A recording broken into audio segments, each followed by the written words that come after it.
Alors par la suite, je présente Hélène Tong de l'association Falun Info qui va vous donner l'arrivée de quelques soutiens pour la journée.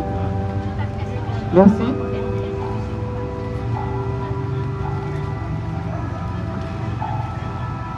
Alors je cherche les textes. Donc ça fait 25 ans on contacte avec les pratiquants de France, comme dans le monde entier, contactent leurs élus, leurs représentants locaux, nationaux, pour les informer sur ce qui se passe en Chine et demander leur intervention auprès des instances nationales, internationales et auprès de la Chine bien sûr. Et donc en permanence des élus de toute l'Europe, d'Amérique, de l'Asie soutiennent les Falun Gong et font ce qu'ils peuvent à leur niveau pour demander la fin de cette persécution. Donc là, on a eu le plaisir aujourd'hui de recevoir deux nouveaux soutiens de deux élues françaises qui connaissent bien la cause et sont à nos côtés depuis 25 ans maintenant. Enfin pour la première, Madame Françoise Ostalier, et pour la deuxième, Madame Frédérique Dumas, qui est une députée des Hauts-de-Seine, ancienne députée des Hauts-de-Seine, qui aussi a soutenu le Falun Gong dès qu'elle a eu connaissance des faits qu'on lui a exposés. Donc je cherche là les textes qu'elles nous ont écrits. Je vais vous les donner tout de suite, un petit instant. On les a reçus ce matin, donc c'est tout frais. Voilà.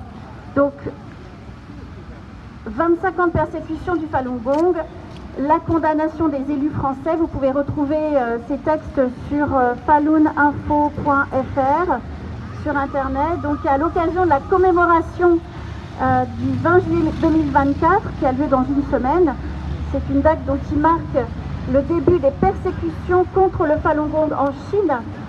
Eh bien, Françoise Ostalier dénonce avec force ces 25 années de répression brutale.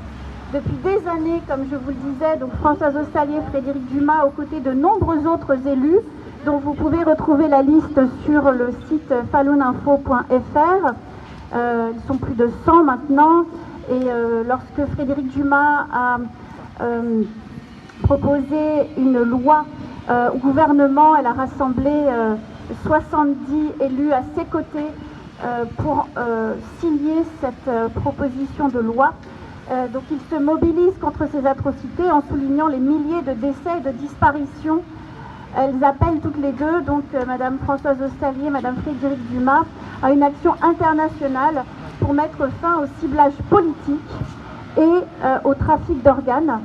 Et elles exhortent à traduire les responsables en justice en rejoignant les résolutions du Parlement européen contre ces violations des droits de l'homme. Alors, tout d'abord, je commence avec Françoise Ostalier. Elle dit, donc je cite, « Depuis un quart de siècle, j'ai toujours été à vos côtés lors de conférences et de débats à l'Assemblée nationale en posant des questions à nos gouvernements successifs, en participant à des manifestations publiques comme celle-ci, elle était déjà venue, Madame Françoise Ostalier, ici, en participant donc à des manifestations publiques et à d'autres initiatives visant à attirer l'attention de l'opinion publique sur ces atrocités commises en Chine. J'ai appris avec consternation que 5088 membres de Falun Gong, parfaitement identifiés comme ayant été persécutés à mort en Chine, bien que le nombre réel de décès soit sans doute bien plus élevé. En raison de la censure, il est impossible de savoir combien de vos amis ont disparu à jamais. Les pratiquants du Falun Gong sont ciblés politiquement par le régime chinois comme les ennemis numéro 1 du pays, non pas en raison d'actes répréhensibles, mais simplement parce qu'il pratique des exercices méditatifs paisibles, comme ceux que vous voyez ici derrière nous. C'est précisément parce que vous êtes si nombreux à le faire que le pouvoir en place a commencé à craindre votre force pacifique, transformant ainsi ce qui aurait dû être naturel en une persécution brutale. Les dictateurs, par leurs esprits étriqués, perçoivent tout le monde comme une menace. Donc je poursuis par la citation de Madame Françoise Ostalier. J'ai également été informée que des millions de pratiquants du Falun Gong sont enfermés arbitrairement dans des camps de travaux forcés et qu'ils sont les principales victimes des prélèvements et du trafic d'organes orchestrés par le régime chinois dans les hôpitaux militaires et civils. Quelle horreur épouvantable! Le Parlement européen a d'ailleurs émis en janvier dernier une résolution condamnant fermement cette persécution et appelant à des sanctions contre les responsables. Je m'en réjouis et je profite de cet anniversaire douloureux pour condamner avec force cette persécution inhumaine menée par le régime chinois contre les pratiquants du Falun Gong en Chine. Que ce massacre prenne fin et que les responsables soient traduits en justice. Signé votre amie Françoise Ostalier. Et donc je poursuis par un deuxième soutien qui nous est parvenu ce matin. C'est le soutien indéfectible de Frédéric Dumas donc, à tous les défenseurs des droits de l'homme en Chine et en particulier au Falun Gong. Donc elle dit, je cite, vous pouvez encore une fois retrouver tous ces messages de soutien sur le site faluninfo.fr. Madame Frédéric Dumas dit donc, je vous adresse ces quelques mots afin de vous exprimer mon soutien indéfectible dans votre combat pour les droits de l'homme en Chine, notamment à l'occasion de la commémoration des 25 ans de persécution des pratiquants du Falun Gong par le régime du Parti communiste chinois. En ce 13 juillet 2024, en prévision du triste anniversaire du 20 juillet, début de la persécution en Chine, je tiens à réaffirmer avec force mon engagement à vos côtés.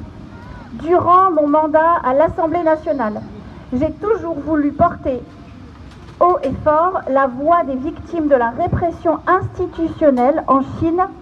J'ai initié une proposition de loi visant à empêcher que la France se rende indirectement complice du trafic d'organes dont l'institutionnalisation par le régime chinois a été largement documentée et prouvée. Et j'ai posé plusieurs questions écrites au gouvernement pour attirer l'attention sur ces atrocités commises en Chine et leur demander de réagir. Mon objectif était de mobiliser nos propres institutions afin de contribuer de manière forte à mettre un terme à ces crimes abominables. Grâce à ces initiatives, j'ai pu rassembler plus de 70 députés autour de cette proposition de loi, témoignant de notre détermination collective à éradiquer ces pratiques barbares et à soutenir votre cause en donnant l'exemple et en traçant ainsi un chemin. Par ailleurs, le Parlement européen a adopté plusieurs résolutions exhortant la Chine à cesser cette persécution sanguinaire. En tant qu'ancienne parlementaire, je m'associe pleinement à ces appels. J'exprime l'espoir ardent que ces pratiques cessent définitivement, que justice soit rendue et que les coupables soient traduits devant les tribunaux internationaux. Je vous souhaite bon courage dans la poursuite de ce noble combat pour les droits de l'homme. Ensemble, continuons de défendre les pratiquants du Falun Gong en Chine et de porter leur voix au-delà de nos frontières. Avec toute ma considération, Frédéric Dumas. Donc vous pouvez retrouver ces textes sur le site Falun Info France et vous pouvez vous-même vous associer à toutes ces initiatives en signant la pétition en ligne. Vous avez aussi une pétition en papier ici que vous pouvez signer. Merci à tous.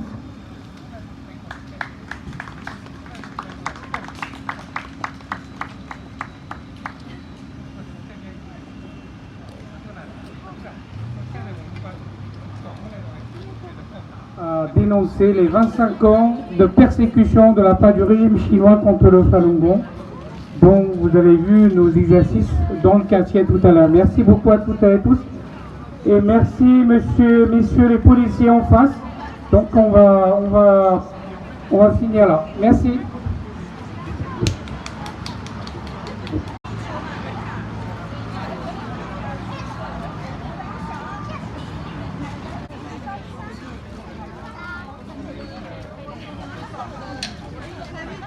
Ah